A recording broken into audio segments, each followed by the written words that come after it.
नमस्कार विद्यार्थी मित्रांनो, KTHM ई-लर्निंग या प्लॅटफॉर्मवर तुम्हा सर्वांचे पुन्हा एकदा स्वागत। या पूर्वीच्या लेक्चरमध्ये आपण विपणन आणि विक्रय कला 1 या विषयातील स्थल मिश्र आणि विक्रय वृद्धी मिश्र या चौथ्या प्रकरणाला सुरुवात केली।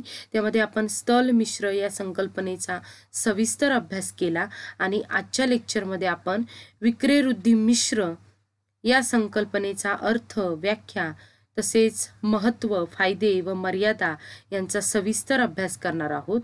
यानंतर विक्रय वृद्धीचे घटक किंवा मार्गही आपण या लेक्चरमध्ये अभ्यासणार आहोत। त्याचबरोबर बाजारपेठ मिश्रवर परिणाम करणारे घटकही आपण अभ्यासणार आहोत आणि शेवटी विक्रय वृद्धीचे तंत्र अथवा पद्धतीही आपण या लेक्चरमध्ये अभ्यासणार आहोत। चला तर मग सुरुवातीला विक्रय वृद्धी ही संकल्पना समजून घेण्याचा प्रयत्न करूया। मित्रांनो, विक्री वाढविण्यासाठी घेतलेला निर्णय किंवा केलेली कृती म्हणजे विक्रय वृद्धी होय। प्रत्यक्ष किंवा अप्रत्यक्षरित्या विक्रय वृद्धी सहाय्यभूत ठरणाऱ्या काही बाबींचा समावेश विक्रय वृद्धीत केला जातो। विक्री वाढविण्यासाठी संस्था अंतर्गत व संस्थाबाह्य अशा दोन मार्गांनी प्रयत्न केले जातात। विक्रेत्यांना विक्री वृद्धीसाठी प्रोत्साहन देणे हा संस्थांतर्गत उपाय आहे, तर ग्राहकांना सूट देणे किंवा खरेदीवर बक्षीस देणे हा संस्थाबाह्य उपाय आहे। जाहिरात वगळता अन्य संस्थाबाह्य उपायांचा समावेश हा विक्रय वृद्धीत केला जातो। विक्रय वृद्धी म्हणजे ही विक्री वाढविणे होय। जाहिरातीमुळे विक्रीत वाढ होते, परंतु जाहिरातीला स्वतंत्र कार्य मानले जात असल्याने सामान्यतः विक्रय वृद्धीच्या साधनांमध्ये जाहिरातीचा समावेश करता येत नाही। विक्रीत वाढ होण्याबरोबरच विक्रय संस्थेचे यश, भरभराट व प्रतिष्ठा अवलंबून असते। विपणन मिश्रच्या कल्पनेत 4 P समाविष्ट असतात, ज्याला आपण 4 Ps असे म्हणतो। उदाहरणार्थ पहिला उत्पादन, प्रोडक्ट, किंमत, प्राइस, स्थल, प्लेस व वृद्धी योजना किंवा विक्रय वृद्धी, प्रमोशन। वृद्धी योजनेमध्ये जाहिरात, व्यक्तिगत विक्री आणि विक्रय वृद्धी असे 3 उपघटक असतात। याचाच अर्थ विक्रय वाढीचे जाहिरात व व्यक्तिगत विक्री हे 2 प्रकार सोडून इतर सर्व घटक विक्रय वृद्धीत समाविष्ट करतात। खरेदीवर सूट देणे, बक्षिसे वाटणे, प्रात्यक्षिक, प्रदर्शन, विक्री मेळे, मोफत नमुने वाटणे हे विक्रय वृद्धीचे काही मार्ग आहेत। याचाच अर्थ जाहिरात व व्यक्तिगत विक्री वगळता वस्तू खरेदीसाठी ग्राहकांना प्रवृत्त करणाऱ्या बाबींचा विक्रय वृद्धीत समावेश केला जातो। यानंतर आपण विक्रय वृद्धीची व्याख्या बघणार आहोत। त्यामध्ये विक्रय वृद्धी म्हणजे विक्रीत वाढ घडवून आणण्यासाठी करण्यात आलेली उपाययोजना होय। यानंतर आपण विक्रय वृद्धीचे महत्व काय आहे ते जाणून घेणार आहोत। त्यामध्ये उत्पादकांच्या दृष्टीने विक्रय वृद्धीचे महत्व आहे। त्यामध्ये पहिलं महत्व आहे की विक्रय वृद्धीमुळे नवीन बाजारपेठ शोधण्यास व संभाव्य ग्राहकांचे उपभोक्त्यांमध्ये रूपांतर करण्यास सहाय्य मिळते। त्यानंतर उत्पादकांच्या दृष्टीने विक्रय वृद्धीचे दुसरे महत्व आहे ते म्हणजे विक्रय वृद्धीमुळे वितरण खर्च कमी होण्यास मदत होते। त्यानंतर मध्यस्थांना उत्तेजन मिळून उत्पादकांचे कार्य सुलभ होते। त्यानंतर सातत्यपूर्ण अभिप्रेरणेमुळे ग्राहक सांभाळून ठेवता येतात। त्यानंतर परिणामकारक विक्रय वृद्धी प्रयत्नांमुळे स्पर्धेला सामोरे जाता येते। यानंतर विक्रय वृद्धीचे मध्यस्थांच्या दृष्टीने महत्व आहे। पहिलं महत्व आहे सध्याच्या व संभाव्य ग्राहकांना आकर्षित करणाऱ्या प्रोत्साहनामुळे विक्रीत वाढ होते। त्यानंतर विक्रय वाढीसाठी प्रेरणा मिळते। विक्रय वृद्धीमुळे नफ्यात वाढ होते। यानंतर ग्राहकांच्या दृष्टीने विक्रय वृद्धीचे महत्व आहे। त्यामध्ये पहिलं महत्व आहे की ग्राहकांना खरेदी सूट, भेट, मोफत नमुने, कुपन्स इत्यादींच्या सहाय्याने विक्रय वृद्धीचे फायदे प्राप्त होतात। विक्रय वृद्धीमुळे नव्या वस्तू किंवा सेवा ग्राहकांपर्यंत पोहोचून त्यांच्या जीवनात सुधारणा होते। किंमत सुटीमुळे कमीत कमी किमतीत वस्तू उपलब्ध होतात। तसेच बाजारपेठेत येणाऱ्या नव्या वस्तू किंवा सेवांची ग्राहकांना माहिती मिळते। आणि शेवटी विक्रय वाढीसाठी आयोजिलेल्या विविध स्पर्धांमुळे ग्राहकांना पर्यटन वगैरे संधी उपलब्ध होतात। यानंतर आपण विक्रय वृद्धीचे फायदे बघणार आहोत। मित्रांनो, पहिला फायदा आहे तो म्हणजे विक्री सुरू असतानाच विक्रय वृद्धीच्या योजना राबविल्या जात असल्याने त्यांचा लगेचच व प्रत्यक्ष परिणाम साधला जातो. त्यानंतर दुसरा फायदा आहे विक्रय वृद्धीची योजना ही अल्प काळासाठी असते. यातील बहुतेक योजनांची परिणामकारकता लगेचच मोजता येते. या तातडीच्या मूल्यमापनामुळे भविष्यकालीन विक्री वृद्धीचे योजनांचेही नियोजन करता येते. तिसरं महत्व आहे काही महत्वपूर्ण पण अडचणींच्या बाबतीत विक्रय वृद्धीच्या योजना उपयुक्त ठरू शकतात. उदाहरणार्थ खूप दिवस पडून राहिलेला मालसाठा खपविण्यासाठी, अचानक बाजारपेठेत निर्माण झालेल्या स्पर्धेस तोंड देण्यासाठी विक्रय वृद्धी फायदेशीर ठरते. त्यानंतर सर्व प्रकारच्या वस्तू किंवा सेवांसाठी विक्रय वृद्धीच्या योजना उपयुक्त असतातच. औद्योगिक माल, प्रत्यक्ष उपभोगाचा माल, नाशवंत किंवा दीर्घ टिकाऊ वस्तू, नव्या किंवा जुन्या वस्तू, अगदी पर्यटन, प्रवास, हॉटेलिंग सारख्या सेवा या सर्वांसाठी विक्रय वृद्धीची योजना उपयुक्त असते. आणि शेवटी ताज्या घटना, बाजारपेठेतील नवे बदल, ग्राहकांची बदलती अभिरुची यानुसार विक्रय वृद्धीच्या योजना बदलता येतात. विक्रय वृद्धी योजनांची ही लवचिकता हा मोठा फायदा असतो. यानंतर विक्रय वृद्धीच्या मर्यादा बघणार आहोत. यामध्ये पहिली मर्यादा आहे किंवा पहिला तोटा आहे तो म्हणजे विक्रय वृद्धीचा परिणाम हा तात्कालिक असतो. विक्रय वृद्धी योजनांमुळे आकर्षित झालेला ग्राहक हा निष्ठावान ग्राहक होईलच याची खात्री देता येत नाही. दुसरा तोटा आहे विपणन करता वारंवार विक्रय वृद्धी योजना राबवू लागल्यास ग्राहकांच्या मनात त्यांच्या वस्तूबद्दल संशय निर्माण होऊ शकतो. तिसरा आहे विक्रय वृद्धी योजना राबविणे अनेकदा खर्चिक ठरते. त्यानंतर चौथी मर्यादा आहे विक्रय वृद्धीसाठी योग्य त्या योजनेची किंवा साधनांची निवड करणे अनेकदा कठीण जाते. यानंतर आपण विक्रय वृद्धीचे घटक बघणार आहोत. यामध्ये विक्रय वृद्धीचे घटकांमध्ये ग्राहकांसाठी विक्रय वृद्धीचे मार्ग आणि व्यापाऱ्यांसाठी विक्रय वृद्धीचे मार्ग असे दिलेले आहे. त्यामध्ये ग्राहकांच्या संदर्भात विक्रय वृद्धीसाठी पहिला मार्ग आहे तो म्हणजे मोफत नमुने. मित्रांनो, संभाव्य ग्राहकांना वस्तूचे मोफत नमुने वाटण्यात येतात. वस्तू कमी प्रमाणात एका विशिष्ट पॅकिंग मध्ये ग्राहकांना दिली जाते. पोस्टाने घरोघर जाऊन बाजारात किंवा वितरकाच्या दुकानावर येणाऱ्या संभाव्य ग्राहकांना मोफत नमुने दिले जातात. हे उघड आहे, आपल्याला माहित आहे ज्या वस्तूंची मात्रा कमी प्रमाणात वाटता येते व ज्या वस्तू मौल्यवान आहेत अशा वस्तूंचेच मोफत नमुने वाटणे शक्य होते. यानंतर दुसरा मार्ग आहे ग्राहकांसाठी तो म्हणजे कुपन्स.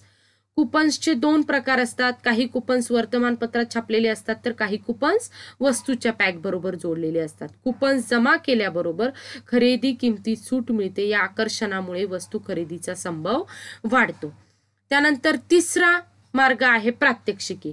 वस्तू वापरासाठी काही तांत्रिक ज्ञानाची आवश्यकता असते तेव्हा प्रात्यक्षिके करून दाखवणे आवश्यक ठरते. प्रात्यक्षिकामुळे वस्तू वापराबद्दल ग्राहकांच्या मनात आत्मविश्वास निर्माण होतो व त्याला वस्तू वापराबद्दल आकर्षण निर्माण होऊ शकते. अशी प्रात्यक्षिके शोरूम मध्ये किंवा संभाव्य ग्राहकांच्या घरोघर जाऊनही दाखवता येतात. यानंतर स्पर्धा. ग्राहकांसाठी विविध स्पर्धा व भाग्यवान सोडती आयोजित केल्या जातात. त्यामुळे ग्राहकांचे लक्ष त्या उत्पादकाच्या वस्तूकडे वेधले जाते.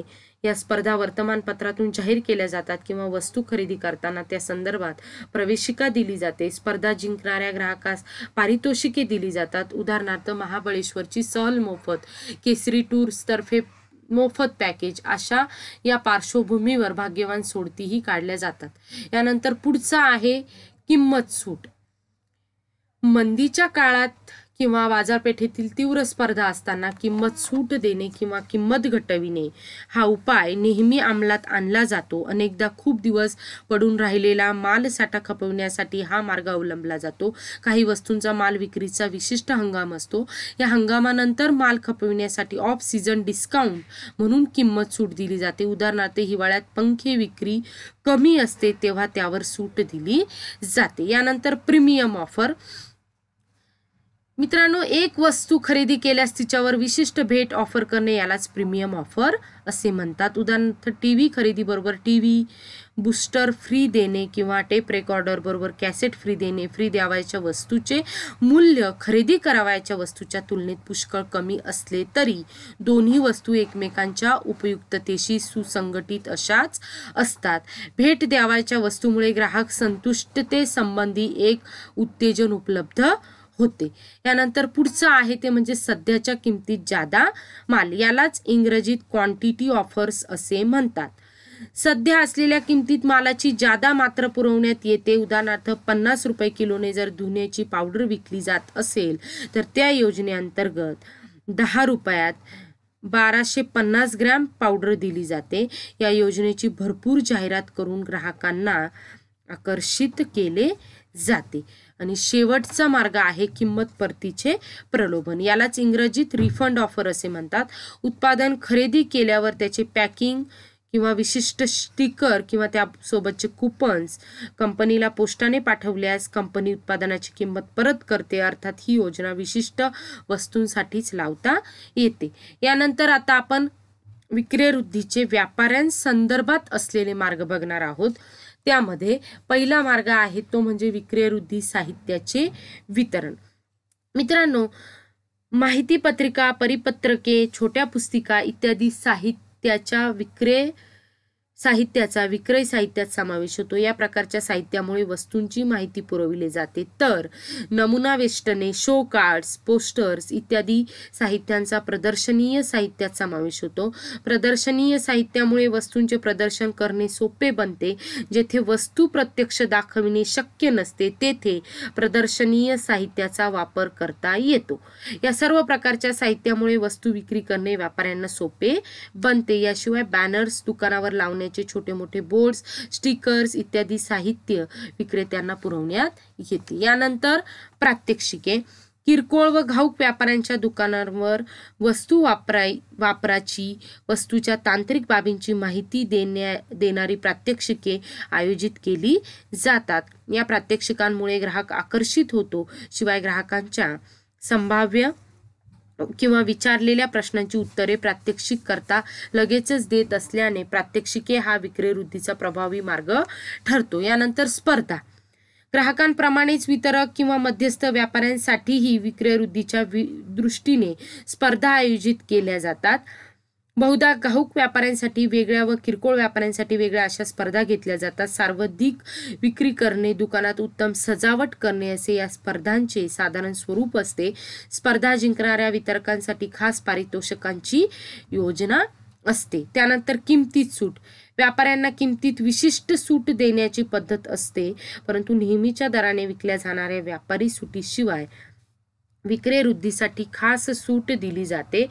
वितरकांच्या विक्रयवृद्धीसाठीचा हा सर्वात जास्त वापरला जाणारा मार्ग होय. उत्पादक वितरकांना मालाच्या किमतीवर खास सूट देत असतात. यानंतर प्रीमियम ऑफर. व्यापाऱ्यांनी अधिकाधिक माल खरेदी करावा या उद्देशाने विशिष्ट संख्येने वस्तू खरेदी केल्यास व्यापाऱ्यांना भेट वस्तू दिल्या जातात. उदाहरणार्थ चहा पावडरचे 50 डबे खरेदी केल्यास 2 डबे फ्री किंवा घड्याळ बक्षिसे फ्री या भेटी रोख किंवा वस्तू स्वरूपात असतात. व्यापारी ग्राहकांना आकृष्ट करतील किंवा आकर्षक करतील अशा रकमेची स्वरूपाची भेट ऑफर केली पाहिजे. यानंतर व्यापारी मेळे व परिषदा. यामध्ये व्यापारी ग्राहकांशी चांगले संबंध प्रस्थापित व्हावे म्हणून अनेक उत्पादक हे वितरक व्यापाऱ्यांना विक्रय सभा, परिषदा, वार्षिक सभा किंवा व्यापारी मेळ्यांना आमंत्रित करतात. त्यामुळे वितरक व उत्पादक यांच्या सौहार्दाचे संबंध विकसित होतात. शिवाय वितरकांच्या अडचणी उत्पादकास समजतात. यानंतर डिस्प्ले अलाउन्स. व्यापाऱ्यांमध्ये उत्साह वाढविणे, आपल्या उत्पादनाला दुकानात मोक्याची जागा मिळवणे यासाठी अलाउन्स दिला जातो. यालाच मर्कंडाईज किंवा डिस्प्ले अलाउन्स असे म्हणतात. दुकानात सजावट करून विशिष्ट विक्री उद्दिष्ट गाठणाऱ्याला उत्पादकाकडून हा डिस्प्ले अलाउन्स दिला जातो. त्यानंतर एकीकृत जाहिरात. वितरक व्यापार करीत असलेल्या जाहिरातीचा व विक्रयवृद्धी योजनांचा काही खर्च उत्पादकाकडून दिला जातो. व्यापाऱ्याला जाहिरातीस प्रवृत्त करणे हा यामागे उद्देश असतो. यानंतर आपण बाजारपेठ मिश्रवर परिणाम करणारे घटक बघू. यामध्ये पहिला घटक आहे वस्तूचा प्रकार. उत्पादित अथवा विक्रीसाठी उपलब्ध वस्तू ही औद्योगिक प्रकारात मोडते की कृषी प्रकारात मोडते याचा परिणाम बाजारपेठ मिश्रवर होतो. म्हणजे वस्तूचा प्रकार हा घटक बाजारपेठ मिश्रवर परिणाम करतो. यानंतर वस्तूची उपयोगिता. उत्पादित वस्तूची उपयोगिता, त्याचा वापर करणारा ग्राहक वर्ग याचा परिणाम बाजारपेठ मिश्रवर होत असतो. त्यानंतर विविध बाजारपेठा. वस्तूच्या विक्रीसाठी कोणकोणत्या विविध बाजारपेठा उपलब्ध आहेत याचा परिणाम बाजारपेठ मिश्रवर होत असतो. त्यानंतर वस्तूचे जीवनचक्र. विक्रीसाठी उपलब्ध असलेल्या वस्तूंच्या जीवनचक्राचा परिणाम बाजारपेठ मिश्रवर होत असतो. यानंतर आपण विक्रय वृद्धीचे तंत्र अथवा पद्धती बघूया. यामध्ये पहिलं तंत्र आहे ते म्हणजे बक्षीस अथवा जादा वस्तू देणे. मित्रांनो, अलीकडील काळात या तंत्रांचा सर्रास वापर होताना दिसतो. मोठ्या विक्री केंद्रातून मूळ वस्तू अथवा उत्पादनावर एक अधिक वस्तू बक्षीस स्वरूपात येते. त्याची किंमत मूळ वस्तूच्या किमतीतच असते, परंतु उपभोक्त्याला ती विनाशुल्क अथवा मोबदला न देता मिळते असे त्याला वाटते. मॉलमधील विक्री स्थळावर याची उदाहरणे बघता येईल. उदाहरणार्थ टूथपेस्ट बरोबर टूथब्रश, 3 साबणांबरोबर 1 अधिक अशा विविध स्वरूपाच्या उपाययोजना येथे केल्या असतात. या स्वरूपाच्या वस्तू या मूळ वस्तू अथवा उत्पादनाच्या बांधणीतच उपलब्ध असतात, त्यामुळे उपभोक्त्याला त्या सहज मिळू शकतात. त्यानंतर पुढचा मुद्दा आहे तो म्हणजे विविध स्पर्धांचे आयोजन किंवा पुढची पद्धती आहे विविध स्पर्धांचे आयोजन. मित्रांनो, अलीकडील काळात विविध विक्री केंद्रांमधून अर्ज अथवा बांधणी उपलब्ध करून देण्यात येते. उपभोक्ते अशी नोंदणी करून स्पर्धेत भाग घेतात, त्यामुळे उपभोक्ते ते उत्पादन अथवा वस्तू विकत घेतात, त्याची माहिती नीट अभ्यासतात व या ठिकाणी स्पर्धा विजेत्याला बक्षीस प्रदान करण्यात येते. यामुळे विक्री तर वाढतेच, परंतु वस्तूच्या इतर माहितीचा सुद्धा प्रसार होतो. बऱ्याच वेळा विशिष्ट मोठ्या किमतीच्या वस्तूंसाठी स्पर्धा वितरण साखळीतील वितरकांसाठी आयोजित करण्यात येते. स्पर्धा तंत्रामुळे बक्षीस मिळविण्याच्या हेतूने अनेक उपभोक्ते त्यात भाग घेतात, त्यामुळे विक्री तर वाढतेच, परंतु उत्पादन लोकप्रिय होण्यास मदत होते. काही वेळा मात्र या तंत्राचा परिणाम स्पर्धेच्या कालावधीपुरता मर्यादित असतो. यानंतर पुढची पद्धती आहे किंमत करार. अनेक वेळा व्यवसाय संघटना वितरण साखळीतील वितरक पुरवठादार यांच्याशी अल्प अथवा मध्यम काळातील किंवा वस्तूंच्या किमतीत करार करतात. यामध्ये एकूण खरेदी, माल वाहतूक खर्च, बांधणी व दळणवळण या बाबींचा समावेश होतो. ठराविक काळात किमतीत बदल करून विक्रय वृद्धी करण्याचा प्रयत्न केला जातो. ऋतूंवर आधारित उत्पादकासाठी याचा उपयोग होतो. त्याचप्रमाणे दिवाळी, रमजान, नाताळ या सणांच्या दिवसांमध्ये असे करार घडवून विक्रय वृद्धी करण्याचा प्रयत्न करतात. यावेळी वस्तूंची किंमत योग्य कमी करून मालाच्या वाढत्या मागणीचा फायदाही घेतला जातो. काही वेळा हे तंत्र नवीन उत्पादनाच्या किंवा वस्तूंच्या बाबतीत वापरले जाते. आणि शेवटची पद्धती आहे ते म्हणजे इतर तंत्रे. आजच्या स्पर्धात्मक युगात विक्रय वृद्धीची नवनवीन तंत्रे विकसित होताना दिसतात. यामध्ये मोठ्या प्रदर्शनातून विक्री, ऑनलाईन विक्री, जुने देऊन नवीन घ्या या धोरणातून विक्री, अर्जाची हमी, विमा शुल्क अथवा कर रकमेतून सूट अशी काही तंत्रे वापरली जातात. अशा पद्धतीने आपण या सर्व मुद्द्यांचा अभ्यास केलेला आहे. हे प्रकरण आपले इथेच संपते. धन्यवाद.